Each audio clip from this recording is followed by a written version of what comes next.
Salut et bienvenue dans cette nouvelle vidéo. Aujourd'hui, je vous propose de découvrir ensemble ShadCN et de vous donner mon avis sur cette librairie. Donc au premier abord, ShadCN, ça se présente comme une énième librairie de composants pour React avec tout un tas de composants préconçus que l'on va pouvoir utiliser dans notre application. Sauf qu'il y a un petit twist. La petite particularité de ShadCN, c'est que contrairement à d'autres librairies, comme Material UI par exemple, où on va importer les composants depuis la librairie, ce que va faire ShadCN, c'est qu'il va directement importer le code du composant dans notre application. Et ça va avoir un avantage assez important, c'est que ça va permettre une personnalisation du composant beaucoup plus poussée que ce que l'on peut avoir avec d'autres librairies. Souvent, le problème que j'ai avec les librairies de composants tiers, c'est que si on veut changer des choses, c'est un petit peu compliqué. Soit on n'a pas forcément le contrôle total, soit la manière de styliser les choses n'est pas forcément évidente. Alors ce que je vous propose, c'est un petit exemple concret pour voir de quoi il en retourne. Donc j'ai ici un petit projet qui utilise Vite, et mon objectif, c'est d'utiliser ShadCN à l'intérieur. Donc moi j'ai déjà installé Vite, donc il n'y a pas de problème à ce niveau-là. Ça fonctionne avec Tailwind CSS, donc je vais commencer par le rajouter à mon projet. Je vais le rajouter en dépendance de développement. Ensuite, ils nous disent d'importer ça au niveau de notre CSS, donc ça c'est assez classique. Donc moi dans mon index.css, je vais supprimer tout et mettre l'import de Tailwind. Et je vais rajouter aussi au niveau de mon fichier vite.config l'import du plugin Tailwind pour que ça fonctionne convenablement. Une fois que c'est fait, je peux passer à la ligne suivante où on me dit d'éditer mon fichier tsconfig.json. Donc ça permet notamment de mettre un alias pour que lorsqu'on fasse // ça pointe vers notre dossier src. Cet alias est important parce qu'il va être utilisé dans les composants ShadCN.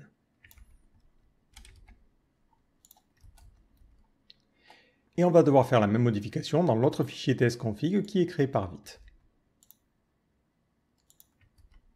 Enfin, la dernière modification, c'est l'ajout de l'alias directement au niveau de la configuration de Vite.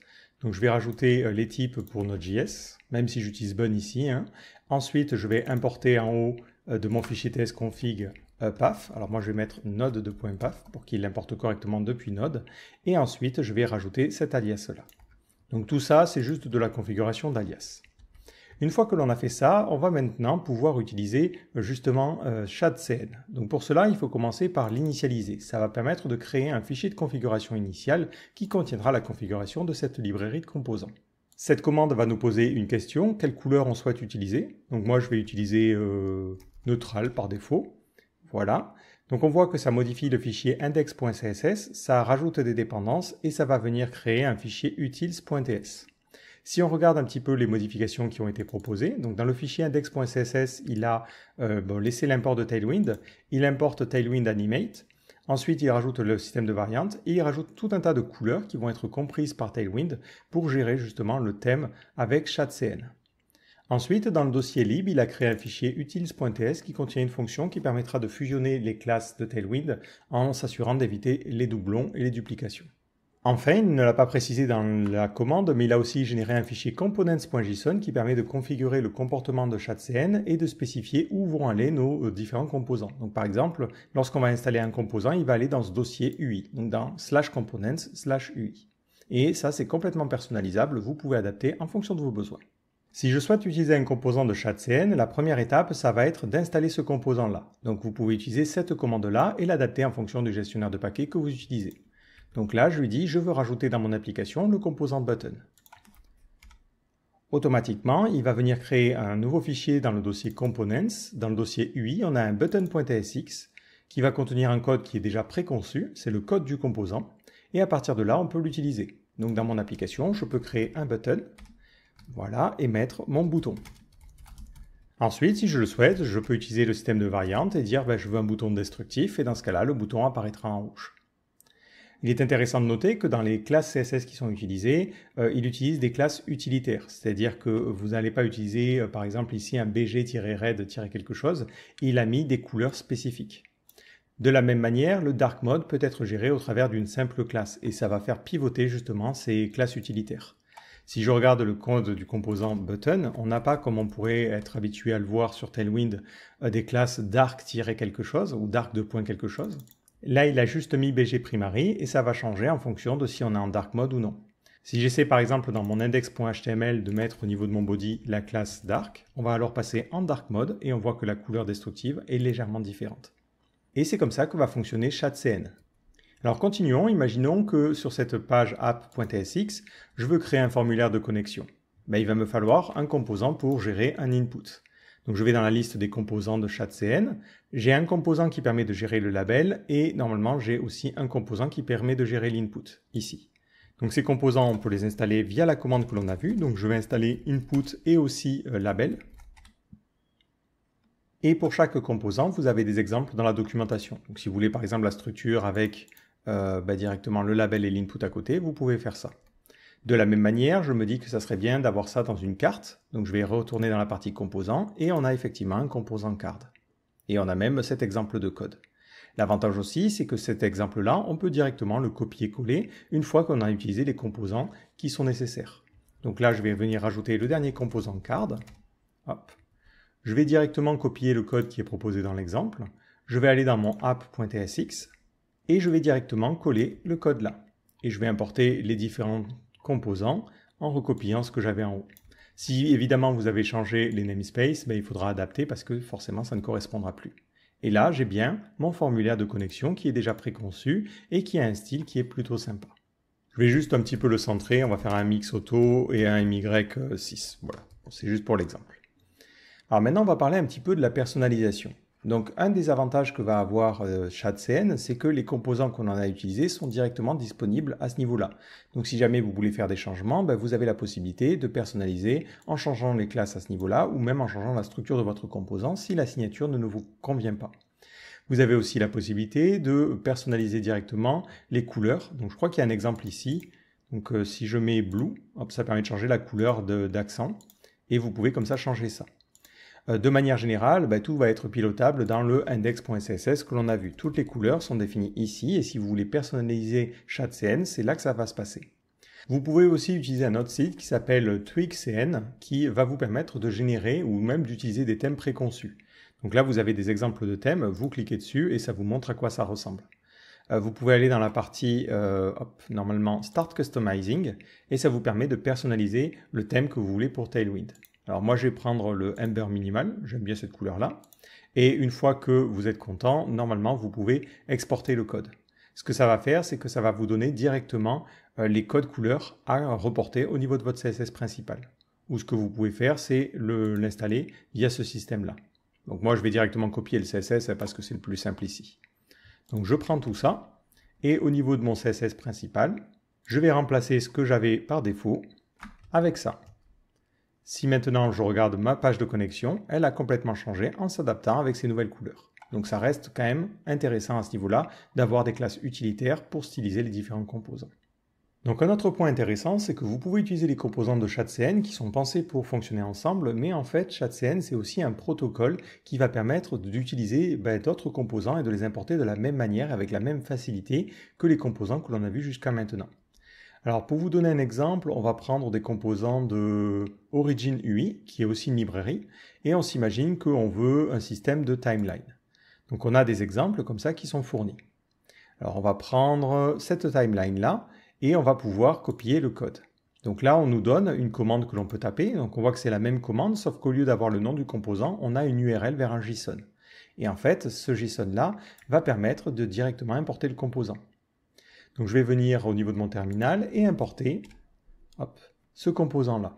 Donc automatiquement, il va détecter que ce composant-là a besoin du composant timeline et il m'a créé un fichier comp-537 dans le dossier components qui me sert d'exemple. Exemple que je peux copier-coller si je le souhaite. Donc là, on ne va pas vraiment s'embêter. Dans mon app.tsx, je vais directement utiliser ce composant-là.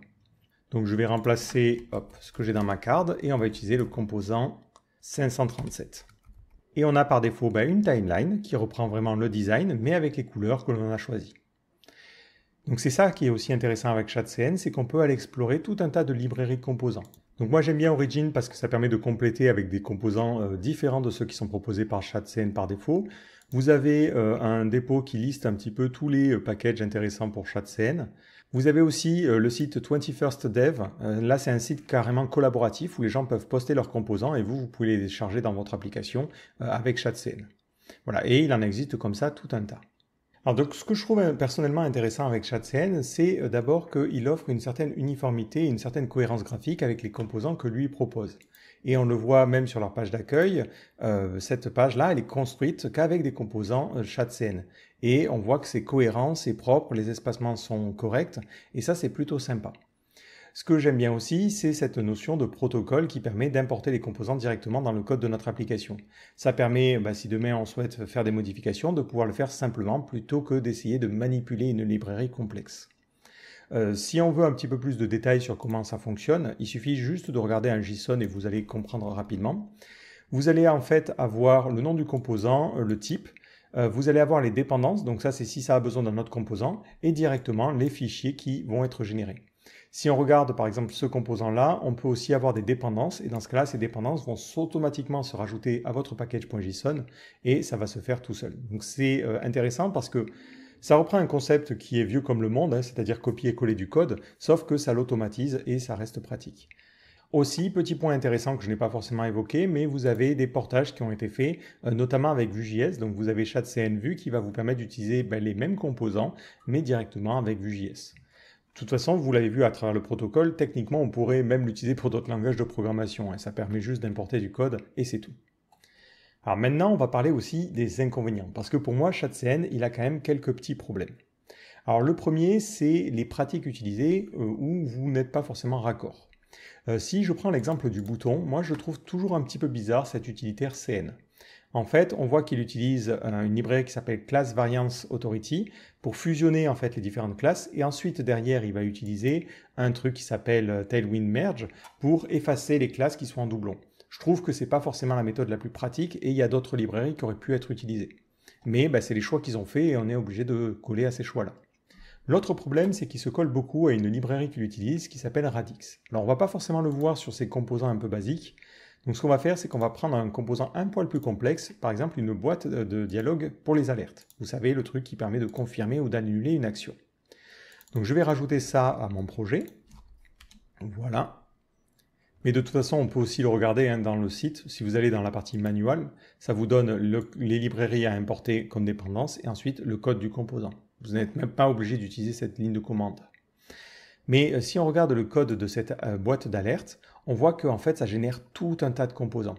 Et pour utiliser cette boîte de dialogue, ensuite, il faut utiliser tout ce code-là. Dans les faits, en général, quand je crée une application, moi j'aime bien avoir quelque chose de simple. C'est-à-dire que j'aurais eu tendance à avoir un alerte dialogue qui aurait une propriété title, qui aurait peut-être eu une propriété trigger pour mettre le bouton qui permet de déclencher l'alerte, et ensuite la description directement en enfant.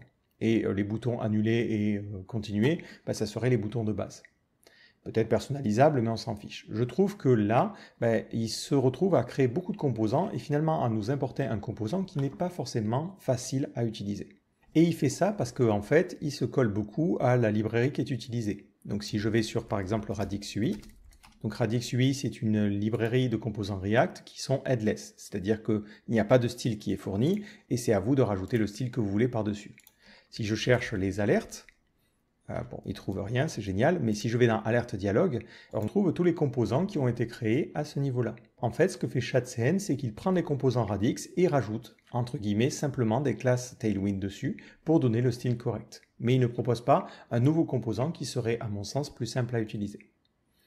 Le second problème, ça va être les mises à jour. Si jamais vous avez des mises à jour à faire, par exemple, il y a des comportements qui fonctionnent mal et peut-être que ShadCN propose une nouvelle version qui corrige les choses, il n'y a pas de processus de mise à jour sans réécraser le code. Donc si jamais vous avez fait des modifications, vous, en interne sur ces composants-là, vous allez être un petit peu embêté. L'autre problème, c'est que si Radix UI évolue, vous allez avoir des composants qui vont plus forcément fonctionner. Donc il faut faire attention à ça.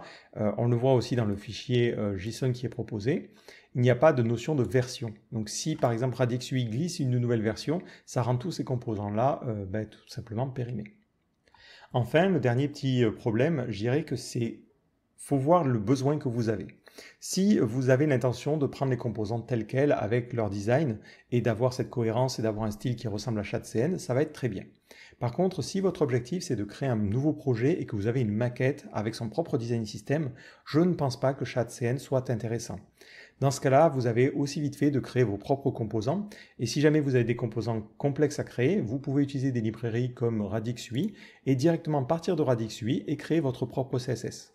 Vous avez même des exemples dans Radix UI pour faire ça. ou utiliser d'autres librairies. Il y en existe plein, il y a AriaKit par exemple, qui fait la même chose avec des composants qui ne sont pas stylés, et je crois que plus récemment, il y a eu BaseUI qui propose un peu le même principe. Mais dans ce cas-là, c'est mieux d'utiliser ces librairies-là et de faire votre style par-dessus, plutôt que d'essayer d'utiliser ShadCN pour ensuite venir remodifier les classes pour que ça corresponde à vos besoins. Je trouve que vous vous y perdez un petit peu en efficacité. Donc voilà un petit peu pour mon point de vue sur la librairie. Je trouve que c'est intéressant comme librairie de composants de base, sachant que ça importe le code dans votre application, ce qui vous permet de le modifier plus simplement si vous avez des besoins particuliers, par rapport à MUI qui est assez chiant à ce niveau-là. Mais par contre, si vous avez déjà des maquettes et un design, je pense que c'est plus rapide de directement partir sur une librairie headless et de faire vos propres composants à partir de ça. Ce que propose ShadCN au final, ce n'est ni plus ni moins que des classes par-dessus des librairies tiers. Donc j'espère que cette vidéo vous aura permis de voir un petit peu plus clair dans cette librairie-là, et je vous donne rendez-vous dans une prochaine vidéo. Ciao!